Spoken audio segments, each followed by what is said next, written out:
Bagian pertama, beriris-iris asas makna. Dari iman yang berakar di kedalaman nurani, ia mengambil saripati.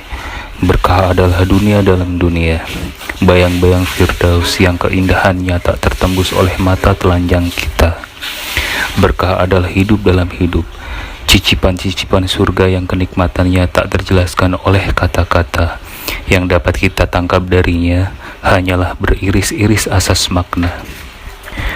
Kami sampaikan ketaziman dengan penghormatan Islam, penghormatan yang indah serta penuh kebaikan, penghormatan dari Allah, dan penghormatan di antara para penghuni surga keabadian. Assalamualaikum warahmatullahi wabarakatuh. Ada kata berkah yang mengiringkan salam dan rahmat yang dikaruniakannya. Ada kata berkah melengkapi keselamatan dan kerahiman yang dianugerahkannya. Ada kata berkah yang mengutuhkan keamanan dan belas kasih yang dicurahkannya. Ada kata berkah menjangkapkan kesentausaan dan rasa sayang yang dihulurkannya. Ada kata berkah menyempurnakan kedamaian dan cinta yang dilimpahkannya. Salam adalah penjagaan dan perlindungan agar terhindar dari keburukan. Tulis Ibnu Qayyim al-Jauziyah dalam Bada'iul Fawaid karyanya. Sedangkan rahmat dan berkah yang semata disandarkan pada Allah menghasilkan kebaikan, kelanggengan, penambahan, dan pengekalan. Assalamualaikum warahmatullahi wabarakatuh. Selamat datang di lapis-lapis keberkahan. Ialah hidup penuh warna dalam penjagaan dan cintanya. Ialah hidup beraneka rasa dalam kesentausaan dan kasihnya. Menetap, berkekal, bertumbuh, bertambah. Persusuan adalah upaya orang-orang Quraisy untuk menjaga keturunan dalam hal jumlah maupun mutunya. Dengan menyerahkan bayinya pada wanita-wanita Badui untuk disusui, para perempuan Quraisy berharap dapat segera hamil lagi, sebab memang menyusui bayi diketahui bisa menjadi penghalang sementara kesuburan seorang istri. Dengan itu, dalam rentang usia kesuburannya, mereka berharap memiliki sebanyak-banyak anak.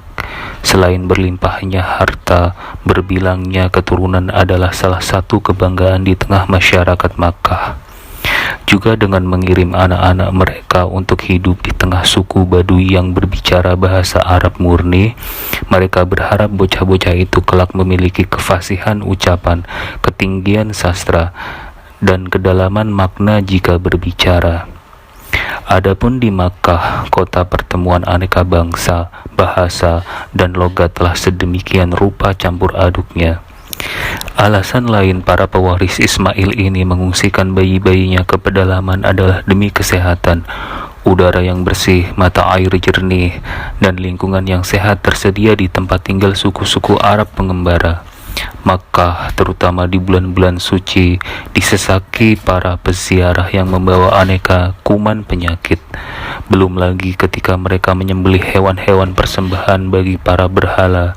Darah sembelihan itu jadi oles-olesan.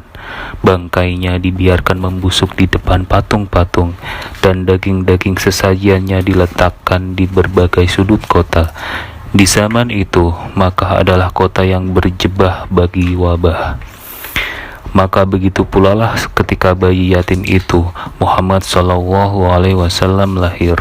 Aminah binti Wahab, ibundanya, akhirnya dipertemukan Allah dengan seorang wanita baik hati dari Bani Sa'ad yang akan menjadi ibu susu Muhammad. Halimah binti Al-Harith As-Sa'diyah namanya.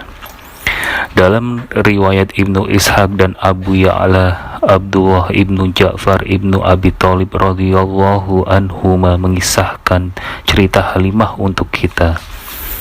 Aku keluar bersama rombongan para wanita Bani Sa'ad yang paling awal menuju Makkah, tutur Halimah. Aku menaiki keledaiku yang berwarna putih kehijauan. Aku keluar bersama suamiku, Al-Haris ibnu Abdul Uzza dari Bani Sa'ad ibnu Bakr yang didampingi kawannya dari Bani Nadhirah. Dalam perjalanan itu, keledaiku terperosok dan luka. Pun unta betina yang menemani perjalanan kami sudah amat tua, berjalan sempoyongan dan tak menghasilkan setetes susu pun. Ditambah lagi saat itu sedang musim kering yang amat panas. Orang-orang kami didera kelaparan yang mencabik perut dan kepayahan safar yang menyiksa. Aku juga saat itu membawa bayiku sendiri, sedang air susuku amat sangat sedikit. Di malam hari, kami tak dapat memejamkan mata karena perut yang perih. Kami tak menemukan sesuatu pun untuk menutupi kebutuhan, selain berharap akan datangnya hujan. Kambing-kambing kami sangat memelas karena sepanjang jalan tak menemukan air dan rerumputan. Dalam perjalanan itu, kami selalu mengharap hujan dan jalan keluar, sampai akhirnya kami pun tiba di Makkah. Satu persatu, para wanita dari kaumku mendapatkan bayi dari para bangsawan Quraisy, sementara tak satu pun penduduk Makkah yang berkenan menyusukan anaknya padaku sebab melihat keadaanku yang lemah dan memprihatinkan. Adapun bayi itu cucu Abdul Muthalib, maka setiap wanita yang diperlihatkan kepadanya Shallallahu Alaihi Wasallam merasa enggan untuk mengasuhnya setelah dikatakan bahwa dirinya adalah anak yatim. Ini dikarenakan kami selalu menaruh harapan kebaikan dan bayaran dari ayah si anak asuh. Kami berkata, dia yatim, apa gerangan yang akan diperbuat oleh ibu atau kakeknya? Maka tak satu pun di antara kami tertarik untuk mengambilnya. Ketika rombongan kami sepakat untuk pulang, aku berbicara kepada suamiku, demi Allah, sungguh aku tidak suka untuk pulang bersama kawan-kawan wanita yang lain sebelum mendapatkan anak susuan. Demi Allah, aku akan pergi menuju anak yatim itu, dan pasti aku akan mengambilnya. Dia pun menjawab, lakukanlah, semoga Allah memberi kita berkah lantaran anak itu. Aku pergi menuju ke rumah anak itu dan mengambilnya. Hari itu adalah hari tersusah bagi Al-Haris ibnu Abdil Uzza dan Halimah. Bekal mereka benar-benar telah tak tersisa. Hanya dengan tekad kuat, mereka memilih untuk mengambil Muhammad. Unta betina mereka juga benar-benar tak lagi dapat diperah ambing susunya, dan kini menderum kelelahan tanpa daya. Keledai tunggangan mereka pucat, berkeringat, dan gemetar menahan lapar.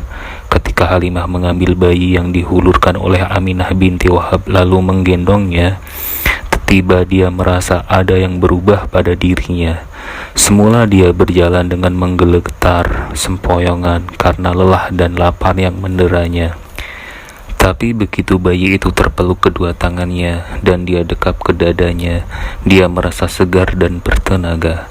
Tepat ketika bayi itu menangis lapar, dengan ragu dia coba menyusuinya, penuh khawatir bahwa tak setetes pun akan keluar meski dihisap kuat-kuat. Tetapi ajaib sungguh, payudaranya terasa penuh, dan saat bayi Muhammad mulai menetek, air susunya menderas begitu dahsyat. Suamiku bangkit menuju unta betina milik kami, ujar Halimah melanjutkan kisah. Ternyata ambing susunya sangat penuh. Ia memerahnya untuk diminum bersamaku hingga kami puas dan kenyang. Kami tertidur nyenyak di malam yang sangat baik itu. Ketika pagi tiba, suamiku berkata, demi Allah, ketahuilah wahai Halimah, engkau telah mengambil seorang bayi yang penuh dengan berkah. Aku mengatakan, demi Allah, itulah yang kuharapkan. Kemudian kami serombongan meninggalkan Makkah dengan menunggang keledai. Kubawa serta anak itu dalam dekapanku.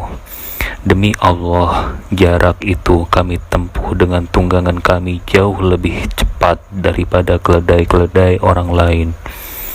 Keledai kami yang semula terpincang-pincang dan nafasnya bagai suara tungku, kini berjalan penuh semangat dengan amat ringan seakan bumi terlipat baginya.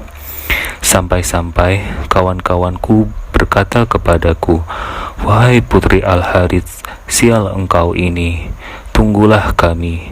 Bukankah ini keledaimu yang dulu kau tunggangi saat berangkat? Kukatakan kepada mereka, ya, demi Allah benar, keledai ini adalah keledai yang dulu itu. Mereka mengatakan, demi Allah, sekarang keledaimu tidak seperti dulu. Rombongan akhirnya tiba di daerah pedalaman Bani Sa'd yang terlihat bekas-bekas paceklik tahun itu. Terik mentari masih menyengat, padang pasir dan bebatuan kian membara di puncak siang. Hewan-hewan gembalaan kian kurus dan lemah, menggigil oleh dingin dan lapar dari senja hingga fajar. Rumput yang kering pun diperebutkan. Mata air yang menitis lambat menjadi bahan persaingan antara hewan dan manusia. Tapi Halimah telah menjadi saksi berkah anak yatim itu. Kebaikan telah memancar kepadanya dari segala penjuru. Kenikmatan meliputinya dalam segala hal. Kemudahan mendatanginya dari aneka jalan tak terduga. Kambing-kambingnya selalu keluar menuju ke tempat penggembalaan bersama kambing-kambing orang lain. Ketika kembali ke kandang, selalulah ambing susu ternak mereka penuh, sedang gembalaan orang lain selalu pulang dengan keadaan sebagaimana ketika pergi, sehingga kaumnya mencerca tukang gembala mereka. Pun kambing-kambing itu beranak pinak, berlipat lebih banyak dibanding milik para tetangga. Unta-unta milik Al-Haris ibnu Abdul Uzza juga pesat berkembang biak. Seluruh ternak mereka gemuk dan sehat. Seisi rumah diliputi keceriaan dan cinta. Anak-anak di keluarga itu tumbuh sempurna tanpa diganggu penyakit dan bahaya. Sungguh, bayi yatim itu membawa berkah. Makna dari berkah, demikian Dr. Nasir Ibnu Abdirrahman Al-Judai dalam At-Tabaruk Anwa'uhu wa Ahkamuhu adalah as-subut, tetap, dan al-luzum, terus melekat. Demikian pula beliau kutip dari Mu'jam Mahayisil Luhoh karya Ibnu Faris bahwasanya lafaz barokah memiliki satu arti asal, yakni tetapnya sesuatu. Kemudian lafaz ini berkembang menjadi beberapa turunan kata yang maknanya berdekatan.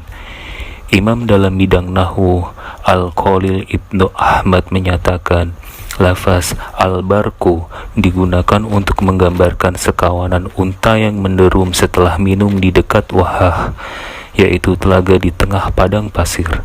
Dengan demikian, berkah adalah menetap dalam ketentraman, seperti unta yang merasakan sejuk meski di sekitarnya panas bersangatan. Makna turunan selanjutnya dari berkah adalah an-nama, berkembang, dan as-siyadah, bertambah.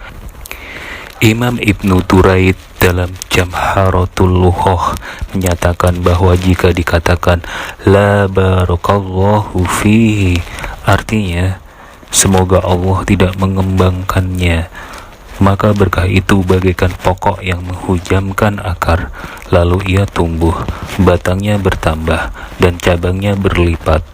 Berkembanglah pula pucuk-pucuknya, menerbitkan bunga yang harum dan memunculkan buah yang ranum. Jika bunga yang wangi dan buah yang manis itu berjumpa hati yang lembut, sampailah kita ke makna ketiga dari berkah, yakni as-sa'adah. Kita sering menerjemahkannya sebagai kebahagiaan, tapi dalam kamus Lisanul Arab diterakan, jika ada yang mengatakan asy'adallahul abda was-sa'adah, maka maknanya adalah Allah telah memberikan taufiknya kepada sang hamba untuk melaksanakan amal yang diridhoinya. Karena itulah ia beroleh kebahagiaan. Maka berkah adalah kebahagiaan yang berakarkan ketaatan atas karunia bimbingan Allah dalam melaksanakan apa yang diridhoinya. Di lapis-lapis keberkahan, kita menelusuri akar makna dari sang puncak kebaikan, ialah berkah, nikmat yang menetap, berkekal, bertumbuh, dan bertambah. Ialah berkah, berakar, tumbuh, dan mekarnya karunia Allah, hingga kembang iman semerbak melangit dan buah takwa lezat melegit. Ialah berkah, kebahagiaan yang tumbuh dari bimbingan Allah untuk mentaatinya di setiap keadaan. Sebab pada hakikatnya ia terletak di dalam dada dan bersemayam di ruang-ruang rasa. maka wujud lahiriah dari berkah boleh saja beraneka warnanya. Cerita Halimah dan suaminya ketika mengasuh Muhammad Sallallahu Alaihi Wasallam hanya salah satu dari pengejauhan tahan itu. Kemakmuran yang mereka rasakan tak lebih berharga dari hati berbunga-bunga yang muncul sebelumnya, yakni ketika mereka memutuskan mengabdikan diri mengasuh anak yatim yang tersisih, yang kawan-kawannya tak hendak memilih. Di lapis-lapis keberkahan, kita juga mengerti bahwa sang yatim hanyalah perantara, satu setapak dari berbagai jalan yang dipilihkan untuk hadirnya nikmat-nikmat itu. Demikian pula ketabahan pasangan suami istri ini ketika menghadapi kesusahan dan pilihan mereka untuk mengambil cucu Abdul Muthalib sebagai bayi susuan adalah bimbingan Allah bagi mereka dalam menggapai berkah. Maka lapis-lapis keberkahan diikat oleh satu asas penting, bahwa ia bersumber dari Zat yang Maha Satu, Allah Subhanahu wa Ta'ala.